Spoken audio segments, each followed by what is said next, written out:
You'll hear someone booking transport for a trip. First, you have some time to look at questions 1 and 2.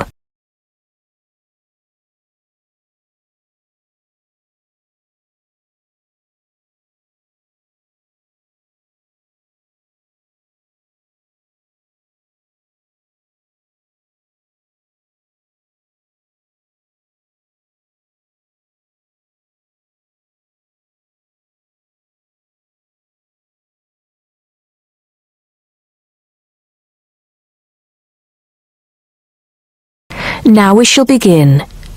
You should answer the questions as you listen because you will not hear the recording a second time. Listen carefully and answer questions 1 and 2. Good morning, Burnham Coaches. Sarah speaking. How can I help you? Yes. Good morning. I'm a teacher at the Down Language School. We have a bit of a problem, and I was wondering if you could help us out. What is the problem exactly? Well, we normally take our students on an excursion at the end of their course. But unfortunately, the coach firm we normally use has let us down. It seems they've gone out of business. I'm sorry to hear that. I suppose you are looking for a replacement. Well, yes. We won't need a very large coach, actually. There will be 30 students and 4 teachers. So that's 34 in all. And what dates did you have in mind? The last Saturday and Sunday of this month. That's the 28th and 29th. The 28th and 29th. Does that mean you are planning to stay somewhere overnight? That's right. Actually, we want to do the same excursion that we do every year. We usually visit Stonehenge, Salisbury, and stay overnight in Bath. It's a historical tour, really. It sounds interesting. Let me just see what we have available. Oh dear, I'm afraid all our coaches are booked out for the 28th. It's the busiest time of the year for us, actually. I was afraid that would be a problem. But you have a coach available for the 29th? Yes, we do. And it's available for the 30th as well, if that's any help to you. I'm afraid not. Sunday is the last day. The students go home on Monday. I think we'll just have to change our plans a bit and leave out Salisbury. It's a shame, but I don't think we can fit in all 3 places in one day. So, you would like to book the coach for the 29th, visiting Stonehenge and Bath, is that right? Yes, I think so. Before you hear the rest of the conversation, you have some time to look at questions 3 to 10.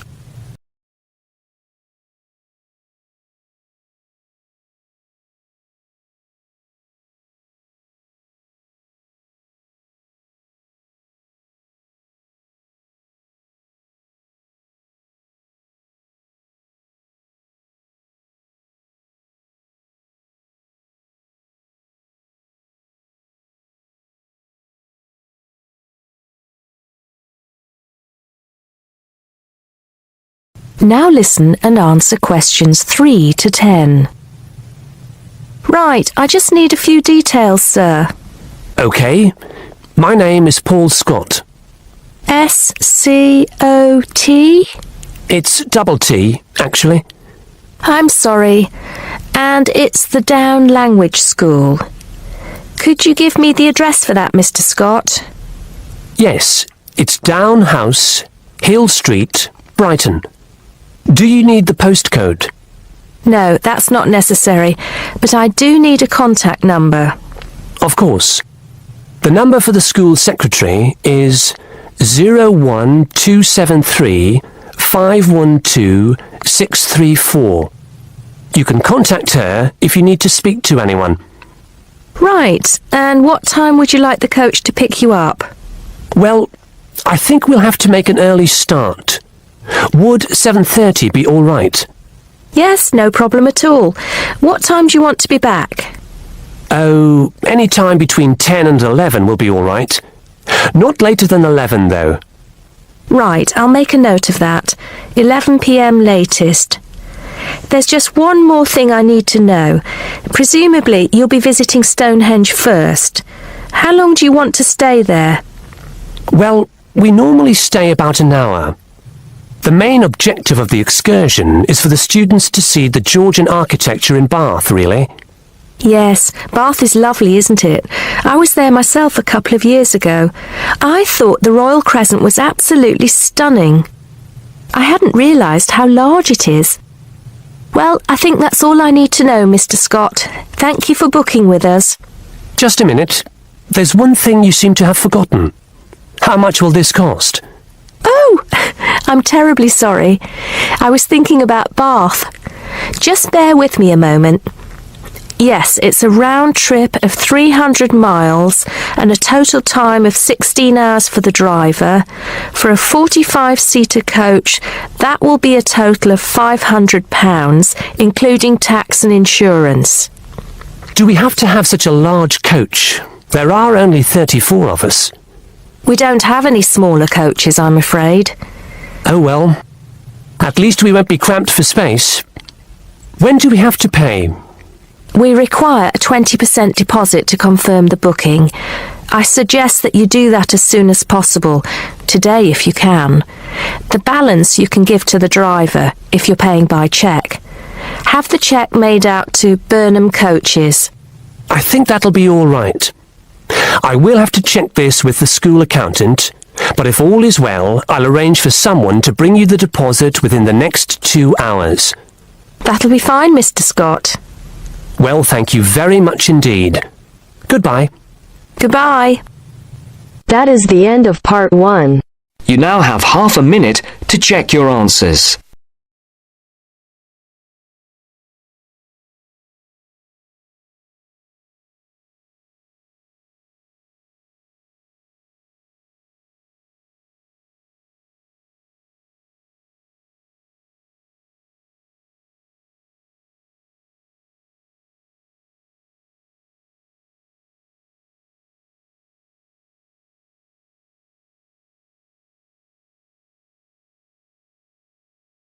Now turn to Section 2. Section 2. You are going to hear a talk on cultural shock. First, you have some time to look at questions 11 to 16.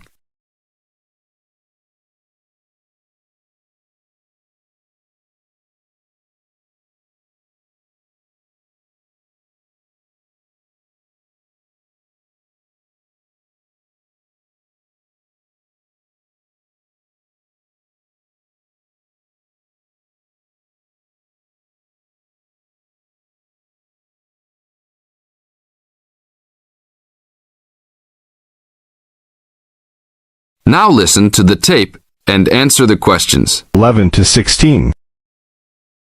Hi, congratulations on finishing orientation for our study abroad programme. Before you all head off to your respective countries, however, I want to first share with you a little bit about dealing with culture shock. Recent studies in intercultural experience have shown that there are distinct phases of adjustment which virtually everyone who lives abroad goes through. You won't be the exception. The first phase of culture shock includes gaining an awareness of the host culture, preparing for the journey, and farewell activities. You're all experiencing this right now. The second phase begins when you arrive in your new country and ends when the excitement of the early experiences wear off. When you first get there, you will be overwhelmed. Initial impressions convey a sense of monumentality of the experience. You'll love it. During the third phase, you will start taking a more active role in your setting. This will produce frustration because there will be some difficulty in coping with even the most elementary aspects of everyday life. I remember not being able to find a toilet one day because I forgot the word for bathroom. Anyhow, your focus will shift during this phase to the differences between your new host culture and your home cultures. This can be troubling, but these sometimes insignificant difficulties can be blown into major catastrophes. That's why the stage is most often referred to as culture shock. Now look at questions 17 to 20.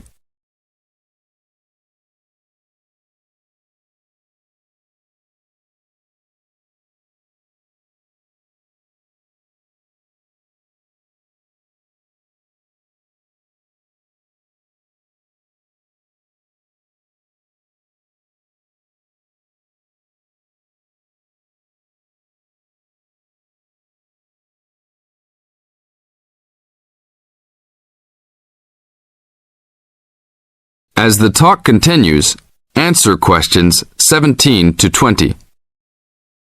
But relax, when this stage is over, you will slip into the gradual adjustment stage. You may not even be aware that this is happening. You will just begin to orient yourself and to interpret subtle cultural clues. The culture will become familiar to you, and you'll start to feel at home.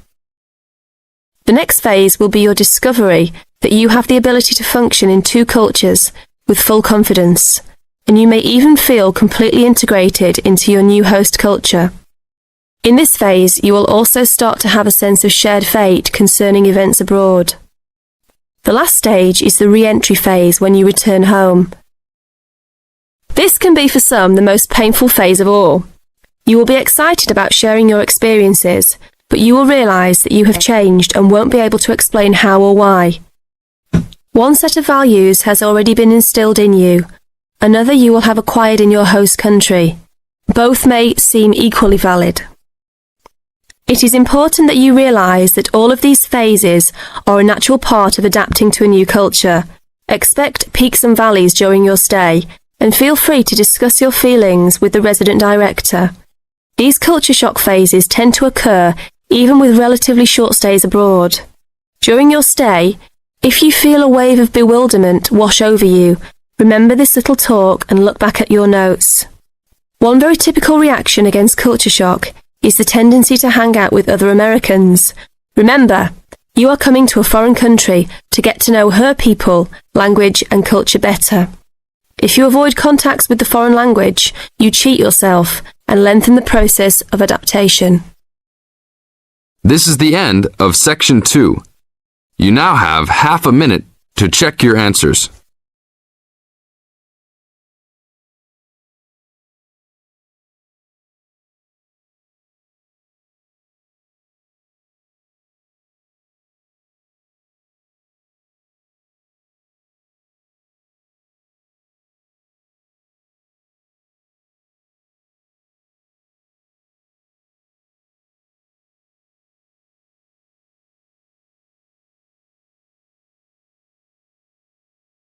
Now turn to Section 3. Section 3. You'll hear a telephone conversation. First, you have some time to look at questions 21 to 26.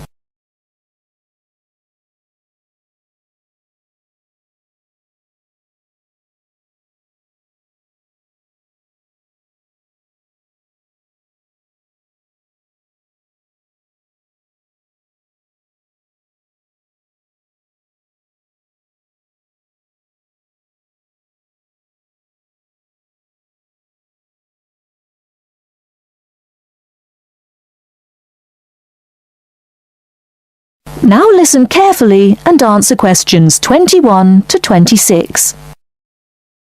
Good morning, Country Comfort Albury. Oh, hi. I'd like some information, please. I'd like to find a double room to stay for the weekend. What kind of rooms do you have? Well, we provide a variety range of accommodation depending upon your likes. The guest house room costs $45 per night. It provides air conditioning and shower, and a waterfront room costs $80 per night. It has got its own balcony overlooking the foreshore of the lake. We've got a kid. How do you charge for children? Extra bedding is available if you require that. If the kid is aged 12 and below, the cost is $10 per night for the guest house room and $15 for the waterfront room. Do you have a swimming pool, tennis court, or something like that? Yes, we've got a swimming pool, which is free for all the guests. But the tennis court charges $8 each hour, including the rent of rackets. How about other facilities? We provide free off-street car parking and internet access. We also installed in-house movies, but that costs $4 per hour. Oh, we don't think we need that. Because of the kid, you know. We don't want him to see movies on the weekend. Well, we also offer ironing equipment in the room. That's useful, I think. Before you hear the rest of the talk, you have some time to look at questions 27 to 30.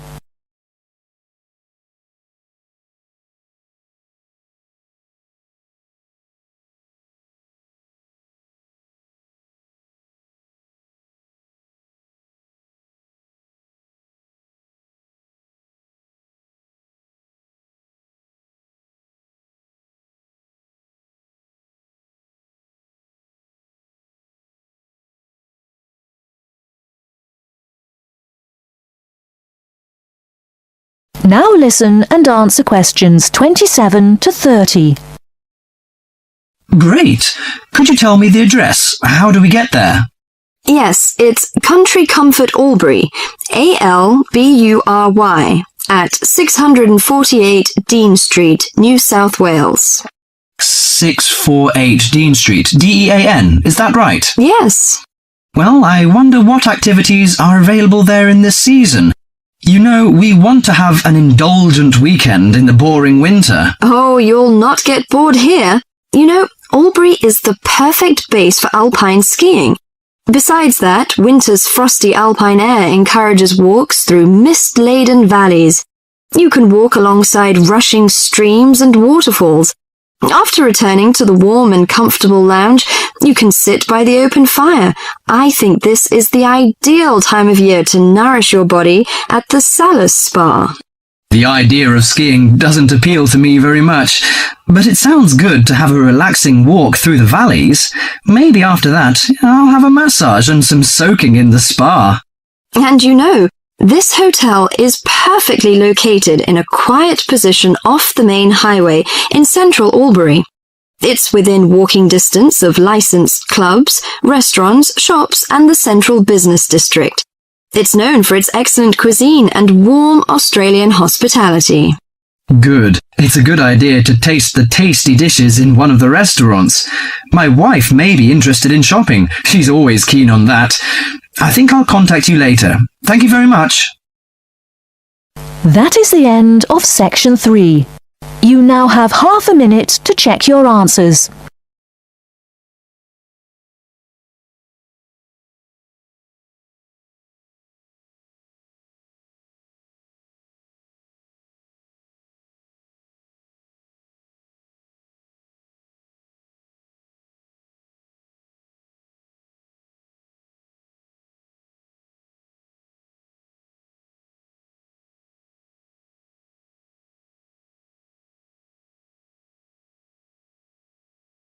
Now turn to Section 4. Section 4. You are going to hear a talk on Anne Bonny, a female pirate. First, you have some time to look at questions 31 to 35.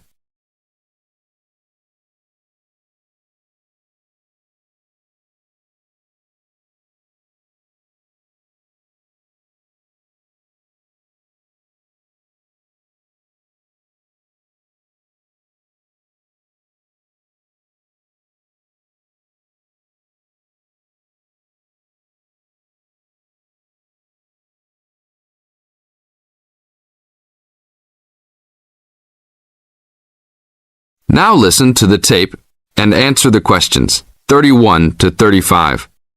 Anne Bonny was one of the 2 most famous female pirates. She sailed on the crew of Calico Jack Rackham. Anne was romantically involved with Calico Jack, but she could be counted as nonetheless as fearless as any other pirate. She was born in County Cork, daughter of an attorney and his maid. The lawyer left Ireland in disgrace, but found fortune in the Carolinas. There, he amassed a fortune and bought a large plantation. A ne'er-do-well pirate sailor named James Bonny married Anne in an attempt to steal the plantation, but Anne's father instead disowned her. Bonny then took Anne to the Bahamas, where he turned informer to Governor Woodes Rogers, turning in any sailor he didn't like as a pirate for a handsome reward. Anne quickly grew to dislike her spineless husband and quickly caught the eye of one Calico Jack Rackham, a pirate of some renown. Governor Rogers had recently passed an amnesty for pirates, which left Bonny out of work. The admiration between Anne and Calico was mutual. Calico Jack was a handsome man who knew how to spend money as well as steal it. Anne was a well-endowed lass with a fiery spirit and a temper that matched that of any man. In any event, Calico offered to buy Anne from Bonny, but Bonny instead took the matter up with Governor Rogers, who said that Anne was to be flogged and returned to her true husband. That night, Calico and Anne slipped out in the harbour, stole a sloop, and began a life of piracy together. Now look at questions 36 to 40.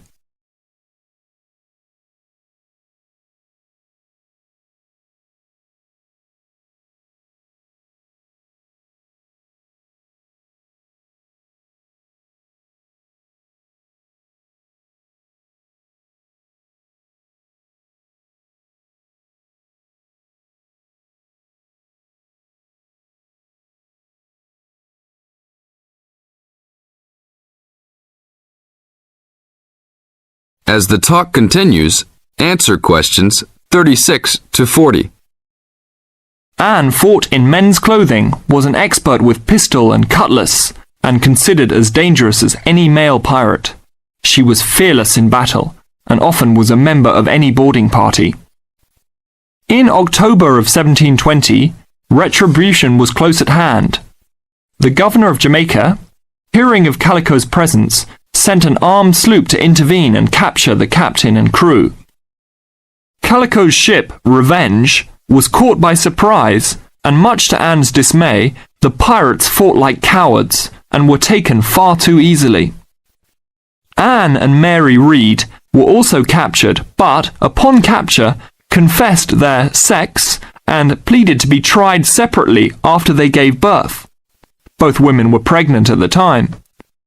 Both received separate trials from the men, but were still sentenced to hang. Mary Read escaped the hangman by dying from fever while in jail. Anne, however, received several stays of execution before mysteriously vanishing from official records. It is believed that her father, who had contacts in the island, forgave his daughter for her acts and ransomed her back to the Carolinas, where she assumed a new name and a new life. This is the end of Section 4. You now have half a minute to check your answers.